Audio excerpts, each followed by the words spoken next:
is it too early to hashtag Wonder Woman 1984 release the Snyder Cut?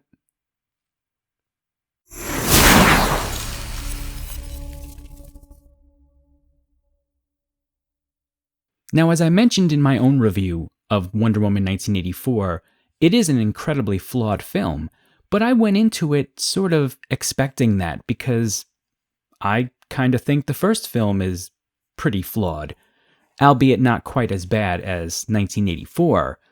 However, I will say I do think that Patty Jenkins had the structure of something that could have been a pretty decent film here, honestly, that would have at the very least been on par with the first movie and could have given us a fairly good payoff at the end.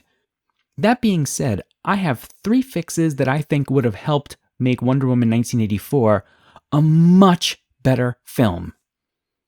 Now, the first fix is a fairly complicated one, but easy to say. You need to get Cheetah out of the film completely. I'm sorry, Kristen Wiig, I don't think it's your fault. It's nothing personal. I think the character was just written really poorly for this film. However, I did go back into Wonder Woman 1984 again, for the 3rd time. Yes, I'm a glutton for punishment. And I actually went through and cut out all the scenes that involved Kristen Wiig. And I placed those timed cutouts actually in the description of this video if you're interested. And it had 2 immediate effects. One was I didn't realize just how much the Cheetah character interrupted the flow of the film, but man, it is a completely different film if you remove Cheetah. Additionally, it cut the film down by roughly 31 minutes. I mean, that's a big deal, honestly. For a film that was this long, it takes the film just under 2 hours, which is much more manageable. The film is just too long. Now, the second change that I would make is a pretty easy one. Get rid of the stupid Steve Trevor in someone else's body storyline. Look, let me break it down this way. You have a woman in this film who is lassoing lightning and flying around. I think I can speak for the DC fan universe here and say, we don't think it's too much of a stretch to believe that Steve Trevor could just magically appear and then magically disappear without the need of being in someone else's body, okay? The third fix that I would implement involves Patty Jenkins taking a bit of a note from her crosstown rival over at Marvel. So if you're like me, you're waiting with bated breath for the WandaVision show to come out on Disney+. Now, if you would have told me back when Marvel Age of Ultron came out that Wanda was going to get her own show, I would have laughed in your face. She couldn't even figure out what accent to use in any given scene. It constantly changed. So thinking that she was going to get her own show to me would have been absolutely ludicrous. However, as her relationship evolved with Vision and we started to become more engaged in that relationship, now I can't wait to see where sort of that storyline goes here.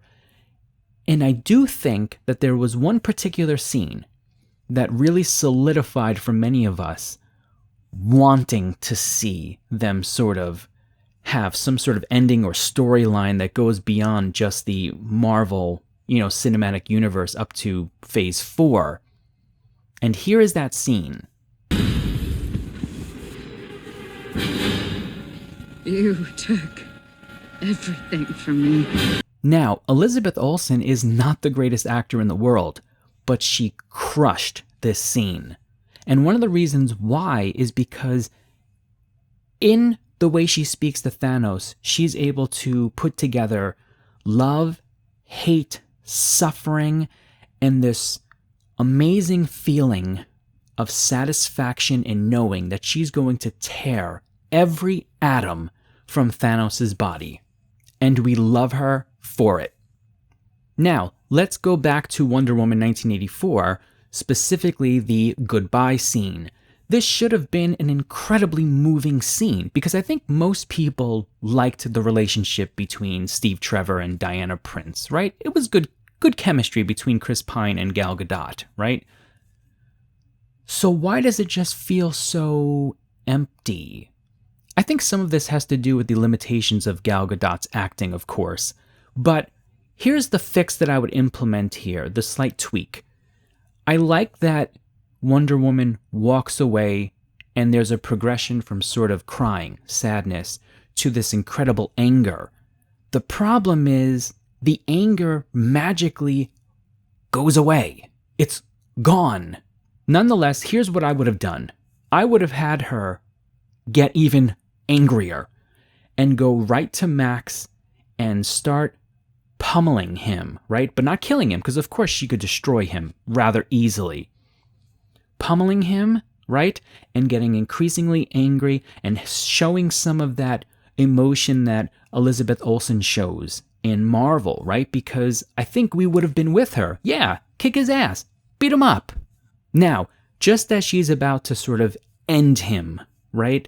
She lassos him to bring him closer to her, and that's when the lasso shows Wonder Woman all of the heartache and suffering that Max went through, from a child all the way through to even now. He's still suffering. At the end of the day, Max Lord is still just a frightened child. This creates a change in Wonder Woman. She goes from just being purely angry to sort of pitying him. And this would connect back nicely with the opening scene as well, right? Because it's not just that she cheated, right?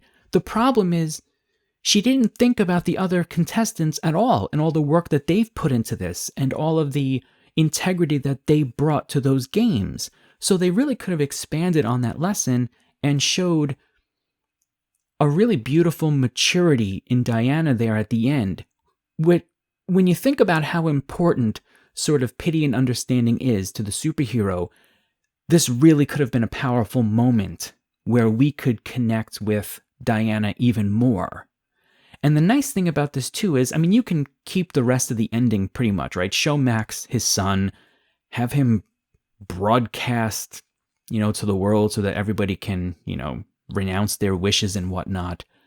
But I think if you end it with that lesson, right? Learning there how to pity others and how to understand others, that's where you have a nice, palatable break to bring in Wonder Woman 3. So there you have it. I'm not saying that those 3 fixes make this a great movie, but I do think if you make those fixes, this is a much better movie and sets us up for a Wonder Woman 3. So if you like what I had to say, let me know. Go ahead and give me a thumbs up, subscribe to the channel. If you hate what I had to say and wish that I were, sort of edited out of YouTube like I edited out Cheetah from the film, go ahead and give me a thumbs down. Either way, I still want you to have a nice day.